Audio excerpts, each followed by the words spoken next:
Hello and welcome back to yet another Geek Show, where we always get our swords from Hattori Hanzo. This is your host, Alex Ecker. Blah, blah. This is your host, Dalton Model. You didn't do the blah, blah, blah. Blah, blah, blah. There we go. All right. So, On to Kill Bill. Quentin Tarantino number 4. Kill Bill 1 and 2. We're treating them both as a single movie because, Dalton, you explain it. Okay. I'm sure any Tarantino fan is aware that these were written and shot with the intention to be one movie, but the studio didn't allow it. It would have been way too long.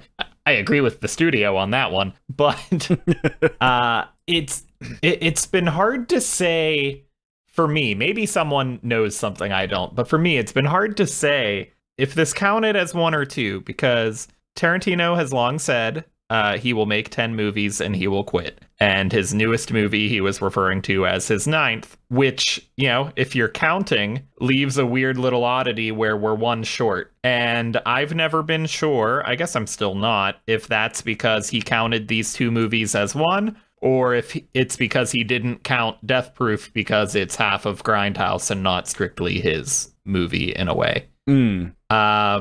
Yeah, that always left me conflicted on the matter, but after I watched it preparing for this episode, I made the observation that Kill Bill 1 opens with a statement that says something like the 4th film from Tarantino, and Kill Bill 2 does not open with the 5th film from Tarantino. And in fact, as the credits run on Kill Bill Volume 2, it shows casting that was only relevant to Part 1. Yeah. So that being the case, I'm officially considering it 1 movie, and now we're here. Yeah, I agree wholeheartedly, 100%. I just don't have a big enough opinion to really... That said, knowing that background, they do feel pretty impressively different to me. Yeah. I guess mostly in terms of scope, with Part 1 being, I don't know if I want to say less personal, because all the individual rivalries are personal, but Part 1 is kind of all-out war, where Part 2 is, you know, down to the final battles. Yeah. Before we continue any further, though, I should say that if you're listening to this, if you're a new listener, because we are now changing our services from SoundCloud over to Podbean. If you guys are listening to us for the first time, just want to let you know that this is a heavy spoiler conversation. So if you haven't seen either of these movies, I personally recommend you go ahead and do that. I recommend you watch all Tarantino movies. That said, I won't make that recommendation, but I'll recommend these movies. Okay, I'm good. I don't know if that's because you haven't seen them all yet or because you didn't care for Jackie Brown. Yes. All right, that said, Alex, this is your first time seeing this wild-ass movie. Oh, yeah. Oh, there was... Okay, you've had an interesting experience here that I didn't have, because when I saw this movie, I didn't know who Tarantino was, and I didn't know his previous movies. I didn't know the kind of film he was known for, if that makes sense. Okay. I think Death Proof was the first Tarantino movie I ever saw, and then I saw this one. I still didn't actually know who he was, and it wasn't until I watched Inglourious Basterds that I actually knew and went back and watched everything. And now watching them in order, I never realized before how insane it is that he made this movie. This doesn't feel out of his style for me, but following up Pulp Fiction, Reservoir Dogs, Pulp Fiction, Jackie Brown, this feels bizarre. This feels more in the vein of Pulp Fiction than the other movies. Definitely. At least for me, like if I had to put it closest to one of them, sure. The approach of having not necessarily out of order episodic events, but the style, the colors, the sort of even the direction of scenes too. You know what I mean? I feel it, but can't describe it. It's yeah. I'm having a hard time even trying to come up with an example because it's been a while since I've seen Pulp Fiction. I guess these two, in different ways, are the more stylized of the 4 movies up to this point. That might be it. Yeah, because sure, with Reservoir Dogs and Jackie Brown, they were very real life. One of a bad situation, one of a good and bad situation. You know what I mean? Whereas these ones are very sandboxy. You kind of don't know where they're gonna go until they go there. Like speaking about like Pulp Fiction and Kill Bill 1 and 2 respectively there. It just with Pulp Fiction, I didn't know how ridiculous it was going to go until it went there. Much like these movies, like the constant fucking sound effects everywhere. The blood, I guess that's the man. point I'm getting at, is that with Pulp Fiction being the slightly less grounded of the previous three, those three movies are all pretty I'm going to use the word stylized incorrectly here, because Tarantino's movie making is identifiable. I don't want to call it not stylized, but what I mean is there's an element of realism in those movies far surpassing this crazy nonsense. Would it be not necessarily stylized, but distinguished? I'm not sure. I guess I'm just getting at like the absurd sound effects for one. Yeah. The like physics breaking violence, the over the top gore that is at moments played for humor. It's so ridiculous. Yeah. The anime scene, just the I almost sheer... forgot about that, and I just watched them both back to back.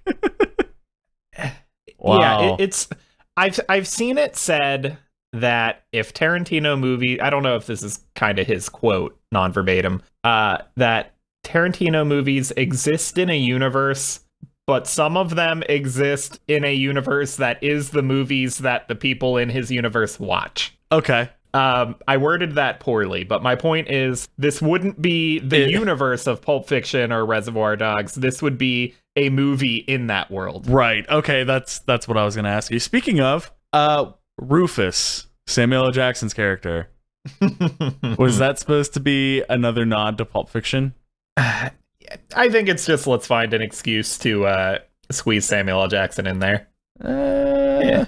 I don't know. Not much more than that. It felt like I believe in God. Now I'm in a church and I'm talking. He's been around the world. That kind of thing. I hear what you're saying. Okay. It felt like a particular nod. Sorry to jump to the second movie immediately, like 9 minutes into the conversation. But... Okay. I get what you're saying there. That's interesting for sure. Mm-hmm. Man, it's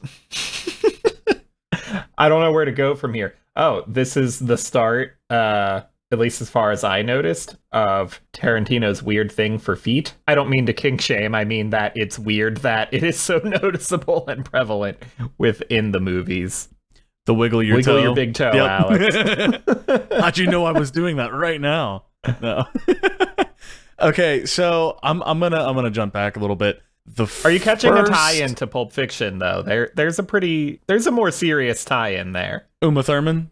Not just that she's there, but that this movie, it's not a perfect match, but this movie is a very similar description of the failed TV pilot her character described in Pulp Fiction. Oh, we did talk about that in our Pulp Fiction episode. Yeah, in Pulp Fiction, she described her failed pilot episode about a team of these 5 women assassins, I guess. And yeah. I'd have to look back up what the description was. I don't think it's a perfect match, but it's pretty close to the point of definitely being intentional. Are you aware that Uma Thurman helped conceptualize this character? No. And kick off writing these movies? I had no clue.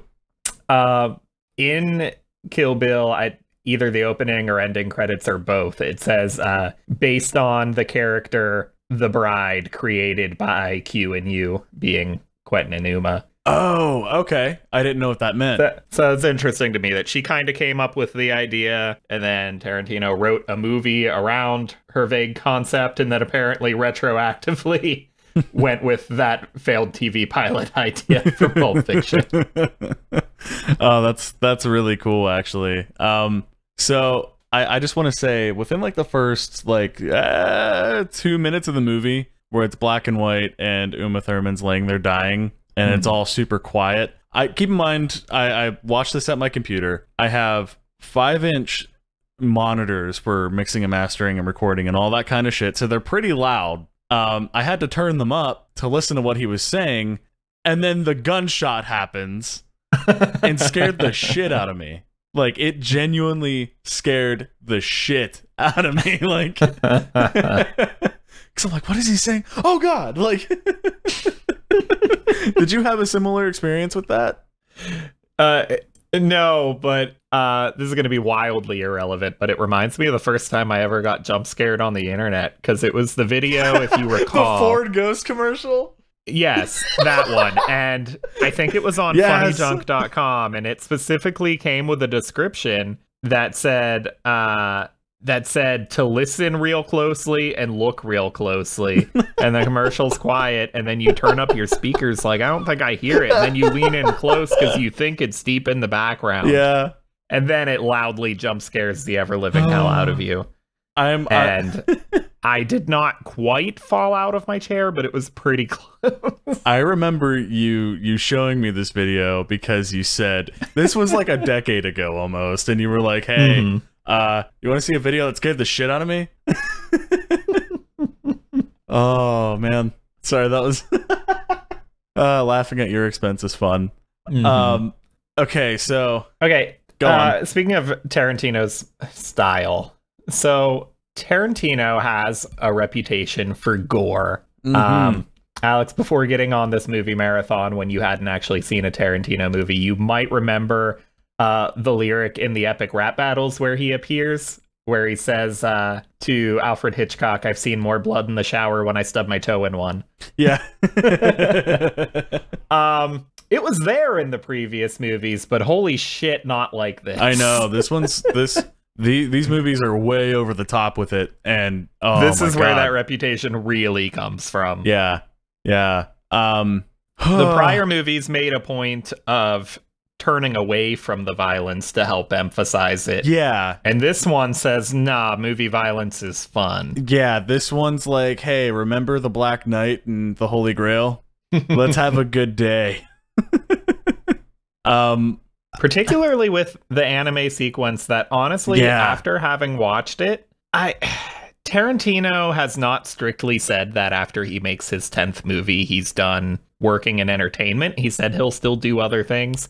I really want him to be involved in an actual anime series, maybe. Yeah, that animation scene. It's a loophole if it's a series. That animation scene was so, like, it was gritty and had such an artistic side to it. Like, there was something very unique about it, whether it was the ridiculous lines everywhere inside the characters. Because the animation, if I'm not mistaken, wasn't very smooth. No. It was really choppy, which I think would not do well for that style of animation. Like it does well for what he did in that scene, but I don't think it would do well as a show. But if he helped, like, kind of direct an animated series, I think that would be phenomenal. Yeah, and I mean, I don't know how, obviously he's not himself an animator, so I don't know how much he contributed to this. I imagine he probably, well, I don't know how involved he is in choreography to begin with. I was about to mention that, but man, does this have a lot of fight choreography that I have no idea if he was involved in. But with the anime scene, of course, he's not an animator. He went to a studio and said, hey, make this thing I want to see. And then maybe he storyboarded it for them, or maybe he just gave them a script. But at that point, he would have pointed to his favorite anime or two. And I imagine just said, imitate that. Yeah. It's speaking of choreography, can we get to some of, like, the action intensive scenes in this movie? Because they go from being really good to being fucking ridiculous, and then really good again, and then a mix of both. You know what I mean? And when it's at its ridiculous moments, I always wonder if it's going too far or not, and I'm not sure. Right. The thing is he's being really faithful to a style of film that I don't think either of us really have a lot of exposure to, which would be, I'm sure we've both seen a handful of Asian kung fu flicks. Yeah. But not from the era that he grew up on. Okay, yeah. So the crazy things where, like, a villain will appear and then the camera will rapidly zoom into his face from a whole room away in a split second, like that kind of cheese. Yeah. Is, just a particular era that he's aspiring to. Up to this point, I've said that Reservoir Dogs was kind of a half remake of an older crime film he really liked. Jackie Brown was an homage to several blaxploitation films that we're not really familiar with. Kill Bill is where it gets the most obvious that his style is blending together other crazy styles into one thing. Here's the one thing I want to point out too, is that when I watched Pulp Fiction, I didn't know where it was going to go because it didn't really have a direct objective for like characters to solve or figure out at the end of the movie. Sure. But with Kill Bill, there was a clear and prime directive for Uma Thurman's character to totally, it's in the title of the movie. Yeah.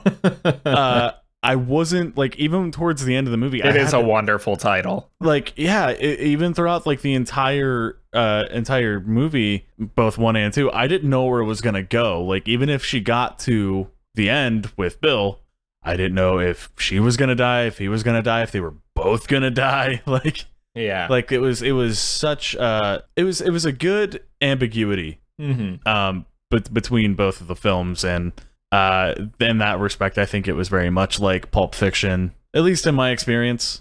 I don't know though. I don't know how you feel on that. Well, and there's actually fan theories. I haven't looked into it and don't know how legitimate it is, but there are fan theories that she does not actually manage to kill Bill at the end, which kind of already makes sense to me on the level that Tarantino has openly talked about wanting to make a Kill Bill Volume 3, and why would you call it that right? if Bill's not there? He did say that Uma Thurman's character would not be the main character if he did it, but you also wouldn't call it that. You would say, I'm making another movie in the world of Kill Bill. I'm so glad, by the way, that we're calling Uma Thurman's character, because it'd be really hard to just be like, yeah, and boop. They did this. Kiddo is her name. That. Her name is Kiddo. Well, Beatrix Kiddo. Is that right? Yeah, Beatrix Kiddo. Yeah, that's right.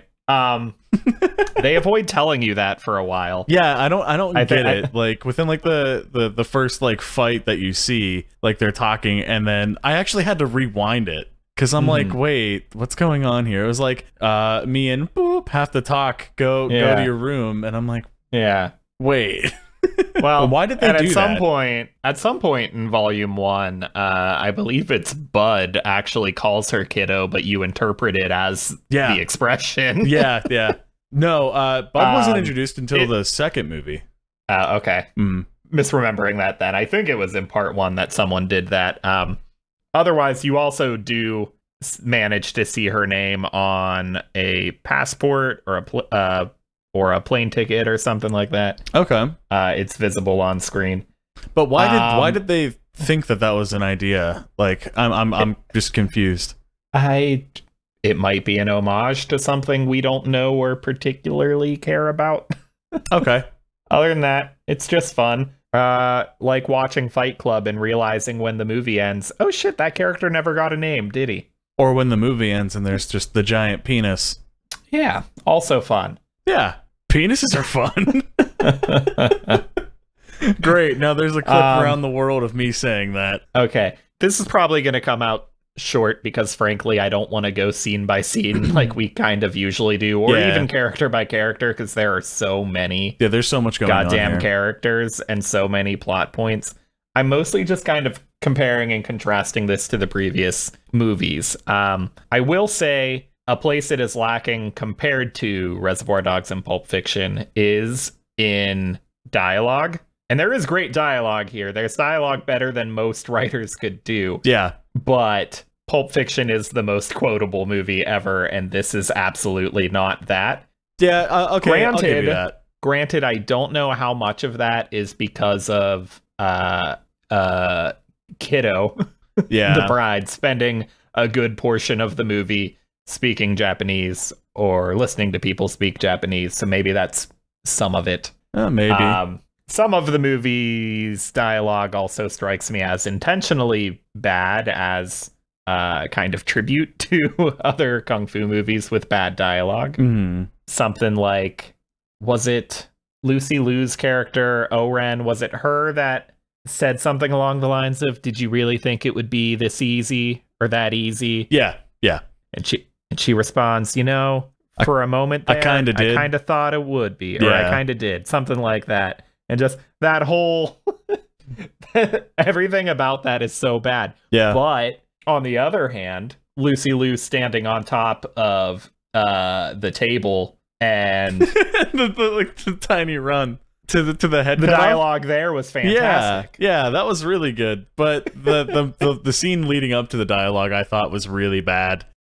Because you just see like her like inch walking, like tick tick tick tick tick tick tick, and then next thing you know, like you don't even see her have a sword. She just cuts off a dude's head, and it's hysterical and glorious. But the prop that they used for the dude's head was super detailed, like for the era. Like, did you notice that? And the ridiculous blood flow that definitely like firmly established, like, we know this isn't realistic. We're being stupid and we know it. Just enjoy it. Yeah. I love that scene. It's one of my favorites. Oh, that's great. There were a couple of instances like that watching like certain parts of the fights, I was just laughing. Like I don't know, certain things like there's a scene in the big fight with the what is it, the 88 Army or whatever it is. Yeah, the 88s, the Yakuza. Yeah, and she goes in the room. Like, I could see the scene being like a pretty iconic thing with the blue background. Just before that scene, when they're running up, and it feels too real because like they run up, and then you see one of them like make like 30 slices into like the paper door. When all he had to do was just cut it once and then just open it. Yes. You know what I mean? Like the small details like that just kind of got me. Like the moment when she stands on a sword. Yeah. I forgot the name of the character she's fighting there. Pai Mei. But they're having a fight that takes like some serious like choreography and like decent like sword training, and then all of a sudden like that ridiculous moment standing on the sword. Are you talking about when she first meets Pai Mei and he just like jumps and just stands on it and he's just yelling at her? Yes. No, his line was the funniest. From this angle, you'll get to see my foot a lot better, and then he kicks her in the face. Oh, that got me pretty good. Man, I love the dialogue in this movie, though, even though it's not nearly as quotable as Pulp Fiction. Yeah, it's not to say it's not effective, just it's less. Yeah, it's just less memorable. I didn't realize that the theme that you hear in a lot of memes, that that part, I didn't realize that came from this movie. I'm actually not totally sure if it does. Right? For starters. Before watching it again for this show, I had read or maybe caught a glimpse in an interview or something. I had learned that a huge chunk of the music in this movie was just ripped out of Tarantino's favorite movies. Oh. But then I also know that the RZA made an original score. So I don't know how much of it is him and how much is just pulled out of the movies that this is inspired by. Okay. So I don't actually know if that meme starts here or not. I know I laughed hysterically when it happened. Because did you more than once? Did you ever get tired of hearing it? Never. Because like it would be in the middle of like a great like soundtrack piece, and then and I'm like, God damn it! All right. No, that thing will absolutely always improve my movie watching experiences. You could throw that in the middle of the next Nolan movie, and I'd have a great time with it. Oh yeah. Okay. So you realize the next Nolan movie that comes out, I'm going to rip the copy from a DVD and then be like, "Hey man, I got the new Nolan movie," and I'm just gonna make the entire movie just that sound. How you gonna feel about that, buddy? I didn't say it could be the entire movie. It's going to be the entire movie. The next Keanu Reeves movie. Okay, I don't. I don't know how much more detail I have that I actually want to discuss here besides just ranking it, I guess is the next step. Okay. Unless you have anything else to bring back. Yeah. There's a couple of bits and pieces that like I kind of appreciated if it were two movies. Like watching them back to back, like the whole fight scene with Lucy Liu in the snow. Like that. Gorgeous. Yeah, that was a fantastic scene. The scene and Lucy Liu. What? Uma Thurman's not up there for you either? If we have to start ranking. No. Well, I kind of gained an appreciation for like that scene when she apologized for calling her not a samurai or, you know, not an actual swordsman, like understanding why that was a big deal for Uma Thurman's character or you know, certain things like that where like they did a hell of a good job at world building. Like I will say that for sure. But if you want my ranking, this feels like it could be a few episodes from the middle of a long-running TV show. Yeah, it really could. That kind of expects you to already know this world. I think. Oh, excuse me. I think we're gonna have the same ranking here: Pulp Fiction, Kill Bill, Reservoir Dogs, and then Jackie Brown. Nailed it. Exactly. Yeah. I only say because this was actually. Like at first I didn't like this movie, well both of the movies, until she went to Okinawa is when I really started to enjoy it and understand the story more. Part 2 gets a fair bit more serious than the first. Yeah. I mean, the first has serious moments, the second has cartoonish moments, but when the focus switches between hunting down the Vipers and then switches back to Bill being the primary goal for part 2, it kind of changes its feel from being like a kung fu movie to being sort of a Western, which I know are Tarantino's two favorite things. Yeah. And that's the only reason, like I said, this wouldn't be number one for me is because I kind of, from the get-go, really enjoyed Pulp Fiction. Like all the dialogue opening up. There's a lot more going on that felt more relatable to me, maybe resonated with me a little bit better, but there was also aspects of Kill Bill that really resonated. Like the soundtrack was phenomenal. Some of the scenes I thoroughly enjoyed, like the whole fight, ridiculous and all, with the Yakuza, and then the scene where it was just a silhouetted blue room. Like I loved that scene. There's so much in this movie, and I like I said, I just finished watching them before we started this, and I couldn't even tell you. I'd have to go back and watch them again, and preferably at a slower pace. Sure. But yeah, I thoroughly enjoyed these movies. I can't even say they're like, I don't really have many nitpicks because like they're intentional, the things that I didn't like, you know? Like like some of the dialogue probably was intentional, or the ridiculousness of the blood, you know, that was all intentional. It's kind of its greatest strength and weakness is that I adore this movie for the sheer fun and style, but at the same time, some of that fun and style is because it's doing things that are intentionally bad. Right. I'm sure Tarantino doesn't actually see them that way as bad, but he's homaging an era that's doing things that I consider bad. Like I mentioned earlier, those rapid camera zooms on the villains' faces. Like for him, that's something that's just actually, I'm sure at the time that the movies he's referencing came out, that was really innovative and revolutionary. I don't mean to disrespect those directors, but it's a thing that we've moved past and don't really like today, and I don't really consider that a genuinely great thing to do. But I still enjoy how many stylistic flares like that he's squeezing into one place. You know, you've kind of inspired something in me, and I need to start doing some research here. Because, like, you've wanted us to marathon the entire Tarantino movies, whereas I wanted to marathon all the Jackie Chan movies, which is... Oh, there are so goddamn many. I know. And I've had this goal of wanting to watch them all. Not marathon them, but, like, I've wanted to watch them since I was, like, 17. Yeah. And I've kind of really wanted to do that, but I feel like now with the podcast, like I'd have to do it, and this movie, like I could see, you know, the aspects of those older movies, and it kind of makes me want to go back and appreciate them more. This is definitely inspiring that in me. Yeah. It would be a change in direction for the show, because normally our approach is to pick out a director and binge through their movies. I guess we could pick particularly influential directors of that era, but I don't want to accidentally pick one that's done 40 movies.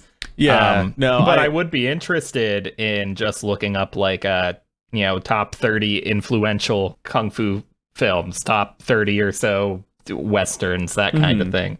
I feel guilty that I've never seen a Kurosawa movie, so maybe I do want to watch all those. I know how important he is. Right. You know, that's kind of funny that we're talking about Directors tend to have shorter filmographies than actors. That's why that's generally our approach. Yeah, because we don't do this full time. I was gonna make a funny circle around the guy that did like was it Ultraman? Around like the era of like Godzilla with like the giant rubber suits and stuff. He is pretty much the reason that like Power Rangers is kind of around. Sure. Yeah, like I think he's actually worked with like Saban, which I don't know. I'm a Power Rangers nerd, and now it's leaking into the exclusive content here. There's a little bit of Power Rangers vibes in these movies. Yeah, there is. In this movie, I should say. Yeah. There's a little bit of that. All right. Okay, that's all I have to say on the matter. I don't think I have much more to add about this movie.